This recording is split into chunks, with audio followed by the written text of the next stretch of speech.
प्रिय मित्रों, श्री राधे राधे। श्रीमद्भागवत महात्म्य को सुनने मात्र से ही सारे पाप नष्ट हो जाते हैं। सारे अध्याय को आप सुने और इसका पूरा लाभ ले। अपने सभी मित्र इसका लाभ ले सके, इसके लिए चैनल को सब्सक्राइब और शेयर जरूर करें। आइए शुरू करते हैं। अथ तृतीयोध्याय, भक्ति के कष्ट की निवृत्ति। नारद जी कहते हैं, अब मैं भक्ति, ज्ञान और वैराग्य को स्थापित करने के लिए प्रयत्नपूर्वक श्री शुकदेव जी के कहे हुए भागवत शास्त्र की कथा द्वारा उज्ज्वल ज्ञान यज्ञ करूंगा। ये यज्ञ मुझे कहाँ करना चाहिए? आप इसके लिए कोई स्थान बता दीजिए। आप लोग वेद के पारगामी हैं, इसलिए मुझे इस शुक शास्त्र की महिमा सुनाइए। ये भी बताइए कि श्रीमद् भागवत की कथा कितने दिनों में सुनानी चाहिए और उसके सुनने की विधि क्या है। सनकादि बोले, नारद जी, आप बड़े विनीत और विवेकी हैं। सुनिए, हम आपको ये सब बातें बताते हैं। हरिद्वार के पास आनंद नाम का एक घाट है। वहाँ अनेकों ऋषि रहते हैं तथा देवता और सिद्ध लोग भी उसका सेवन करते रहते हैं। भांति भांति के वृक्ष और लताओं के कारण वह बड़ा सघन है और वहाँ बड़ी कोमल नवीन बालू बिछी हुई है। वह घाट बड़ा ही सुरम्य और एकांत प्रदेश में है। वहाँ हर समय सुनहले कमलों की सुगंध आया करती है। उसके आसपास रहने वाले सिंह, हाथी आदि परस्पर विरोधी जीवों के चित्त में भी वैर भाव नहीं है।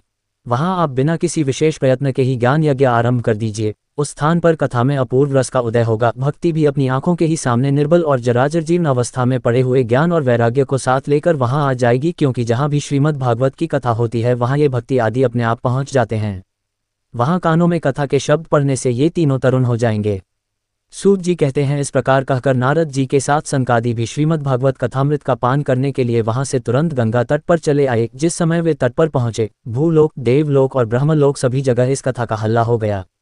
जो भगवत कथा के रसिक विष्णु भक्त थे, वे सभी श्रीमद् भागवतामृत का पान करने के लिए सबसे आगे दौड़ दौड़ कर आने लगे। भृगु, वशिष्ठ, च्यवन, गौतम, मेधातिथि, देवल, देवरात, परशुराम, विश्वामित्र, शाकल, मार्कंडेय, दत्तात्रेय, पिप्पलाद, योगेश्वर, व्यास और पराशर, छायाशुक, जाजली और जहू आदि सभी प्रधान मुनिगण अपने अपने पुत्र, शिष्य और स्त्रियों समेत बड़े प्रेम से वहां आए। इनके सिवा वेद, वेदांत, उपनिषद, मंत्र, तंत्र, 17 पुराण और 6 शास्त्र भी मूर्तिमान होकर वहां उपस्थित हुए। गंगा आदि नदियां, पुष्कर आदि सरोवर, कुरुक्षेत्र आदि समस्त क्षेत्र, सारी दिशाएं, दंडक आदि वन, हिमालय आदि पर्वत तथा देव, गंधर्व और दानव आदि सभी कथा सुनने चले आए। जो लोग अपने गौरव के कारण नहीं आए, महर्षि भृगु उन्हें समझा बुझाकर ले आए।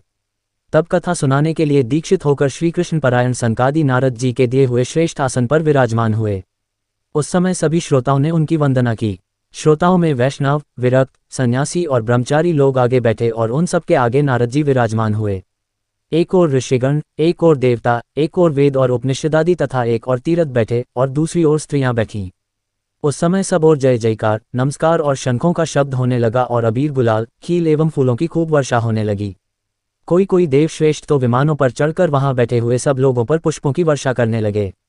सूत जी कहते हैं, इस प्रकार पूजा समाप्त होने पर जब सब लोग एकाग्रचित हो गए, तब सनकादि ऋषि महात्मा नारद को श्रीमद् भागवत का महात्म्य स्पष्ट करके सुनाने लगे। सनकादि ने कहा, अब हम आपको इस भागवत शास्त्र की महिमा सुनाते हैं। इसके श्रवण मात्र से मुक्ति हाथ लग जाती है। श्रीमद् भागवत की कथा का सदा सर्वदा सेवन, आस्वादन करना चाहिए। इसके श्रवण मात्र से श्री हरि हृदय में आ विराजते हैं। इस ग्रंथ में 18,000 श्लोक और 12 स्कंध हैं तथा श्री शुकदेव और राजा परीक्षित का संवाद है।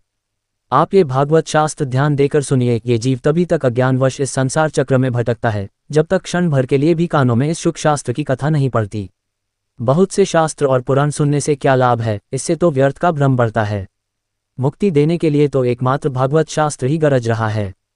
जिस घर में नित्य प्रति श्रीमद् भागवत की कथा होती है वह तीर्थ रूप हो जाता है और जो लोग उसमें रहते हैं उनके सारे पाप नष्ट हो जाते हैं। हजारों अश्वमेध और सैकड़ों वाजपेय यज्ञ इस शुक शास्त्र की कथा का 16वां अंश भी नहीं हो सकते। तपोधनो, जब तक लोग अच्छी तरह श्रीमद् भागवत का श्रवण नहीं करते तभी तक उनके शरीर में पाप निवास करते हैं। फल की दृष्टि से इस शुक शास्त्र कथा की समता गंगा, गया, काशी, पुष्कर या प्रयाग कोई तीर्थ भी नहीं कर सकता।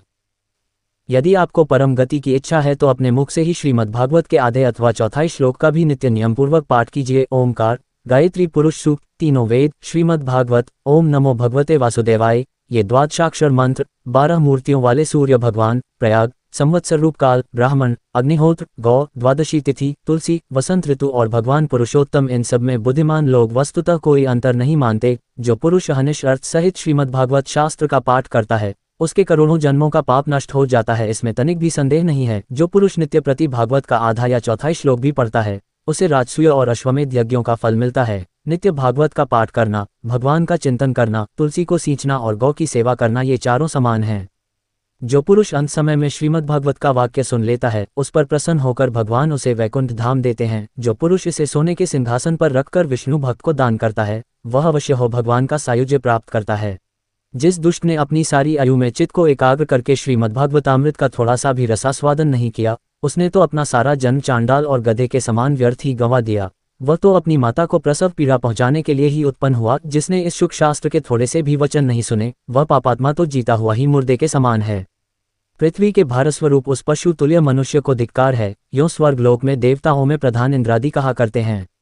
संसार में श्रीमद् भागवत की कथा का मिलना अवश्य ही कठिन है। जब करोड़ों जन्मों का पुण्य होता है, तभी इसकी प्राप्ति होती है। नारद जी, आप बड़े ही बुद्धिमान और योगनिधि हैं।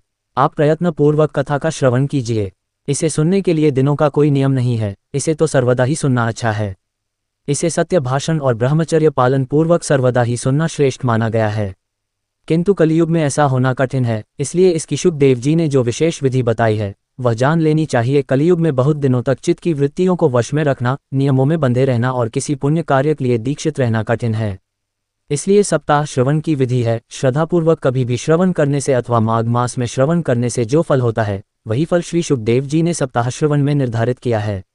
मन के असंयम, रोगों की बहुलता और आयु की अल्पता के कारण तथा कलियुग में अनेकों दोषों की संभावना से ही सप्ताह श्रवण का विधान किया गया है। जो फल तप, योग और समाधि से भी प्राप्त नहीं हो सकता, वह सर्वांग रूप में सप्ताह श्रवण से सहज में ही मिल जाता है। सप्ताह श्रवण यज्ञ से बढ़कर है, व्रत से बढ़कर है, तप से कहीं बढ़कर है, तीर्थ सेवन से तो सदा ही बड़ा है, योग से बढ़कर है, यहाँ तक कि ध्यान और ज्ञान से भी बढ़कर है। अजी, इसकी विशेषता का कहाँ तक वर्णन करें, ये तो सभी से बढ़ चढ़कर है। शौनक जी ने पूछा, सूत जी, ये तो आपने बड़े आश्चर्य की बात कही।